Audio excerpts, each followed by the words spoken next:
Kementerian Pemberdayaan Perlindungan Perempuan dan Anak (PPPA) mencatat ada 64.000 anak di bawah umur mengajukan dispensasi menikah selama pandemi COVID-19. Welcome to my podcast bersama aku, Adelia, mengabarkan langsung dari bilik kamar yang saat ini disinggahi yang bertempat tinggal di rumah aman, damai, dan sejahtera. Seperti kabar berita yang telah disiarkan sebelumnya, pandemi COVID-19 terus mendatangkan dampak bagi kondisi diri sekitarnya. Permasalahan sosial tak luput dari jangkauan, seperti adanya pengangguran yang semakin menambah, angka kematian yang semakin meningkat, serta ada juga permasalahan ekonomi yang juga turut semakin melebar, serta permasalahan-permasalahan lain yang juga ditimbulkan sebagai dampak dari adanya pandemi COVID-19. Ternyata cukup banyak juga ya dampak yang ditimbulkan dari adanya pandemi ini. Nah, salah satu permasalahan yang akan aku bahas adalah mengenai pernikahan dini. Ya, betul, pernikahan dini. Bahwasanya pernikahan dini juga turut menjadi permasalahan sosial yang semakin meningkat dengan adanya pandemi ini. Lalu, apa sih yang disebut dengan pernikahan dini? Jadi, pernikahan dini merupakan pernikahan yang dilakukan oleh seorang laki-laki atau seorang perempuan yang berusia di bawah 19 tahun. Kenapa sih? Karena hal ini sudah diatur pada Undang-Undang Nomor 16 Tahun 2019. Jika seorang laki-laki dan seorang perempuan akan diizinkan menikah ketika berusia minimal 19 tahun. Nah, ada juga teman-teman yang perlu ketahui loh, bahwa per Juni 2020 sebanyak 34.000 permohonan dispensasi pernikahan masuk ke peradilan agama. Dan teman-teman bisa bayangkan nggak sih berapa banyak anak di bawah usia yang ditetapkan oleh undang-undang untuk melakukan pernikahan? Tentu jumlah 34.000 bukan jumlah yang sedikit ya. Lantas apa sih yang menjadi penyebab pernikahan dini tersebut diajukan di peradilan agama? Kondisi kesejahteraan ekonomi keluarga yang menurun selama adanya pandemi COVID-19 nampaknya telah menjadi alasan orang tua membiarkan anaknya untuk menikah, sekalipun pernikahan yang diajukan adalah pernikahan dini. Wah, sepertinya memang agak miris ya. Terus kalau misalkan ada yang tanya, emangnya pernikahan dini nggak boleh ya? Nah, dalam menjawab pertanyaan tersebut, alangkah baiknya kalau kita tidak terboboh-boboh dalam mengambil keputusan ya. Karena menikah di bawah usia 18 tahun tentunya akan ada risiko yang akan kita hadapi ke depannya. Dan alangkah baiknya juga kalau kita juga harus memikirkan dan menganalisis adanya risiko yang akan terjadi. Seperti apa yang akan terjadi ke depan? Bagaimana ya dengan mental kita? Apakah kita sudah siap sepenuhnya? Dengan kesehatan kita bagaimana ya?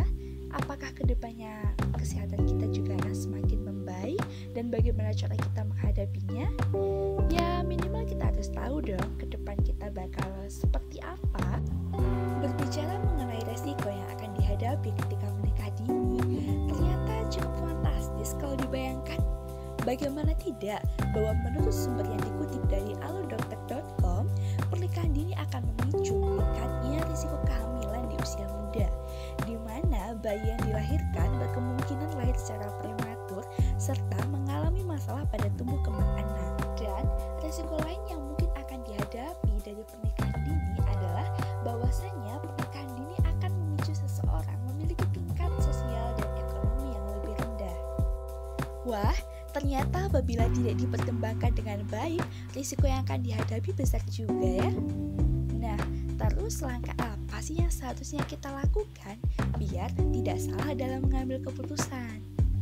Berdasarkan artikel yang dimuat pada yayasanpulih.com, self-control atau kontrol diri merupakan suatu cara bagaimana individu mengendalikan emosi serta dorongan dari dalam dirinya.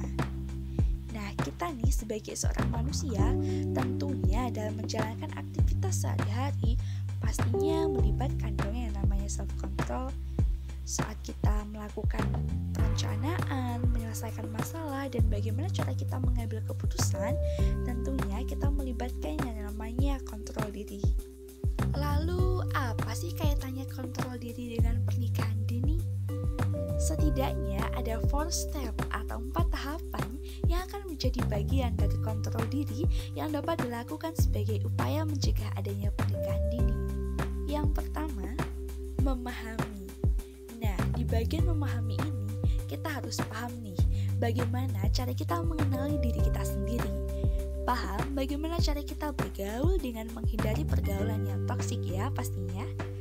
Paham dengan bahaya dari adanya pernikahan dini, serta paham dengan segala risiko yang akan dihadapi.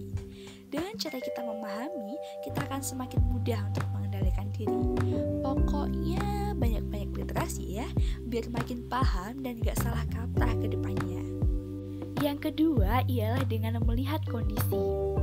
Nah, di bagian ini kita harus dapat melihat kondisi dari diri kita sendiri.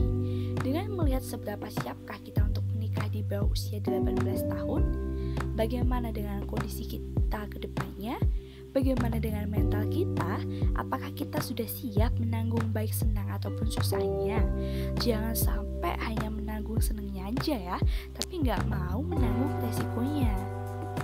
Nah, selain itu, kita juga harus berpikir luas dengan tidak menjamah segala sesuatu dari luarnya saja.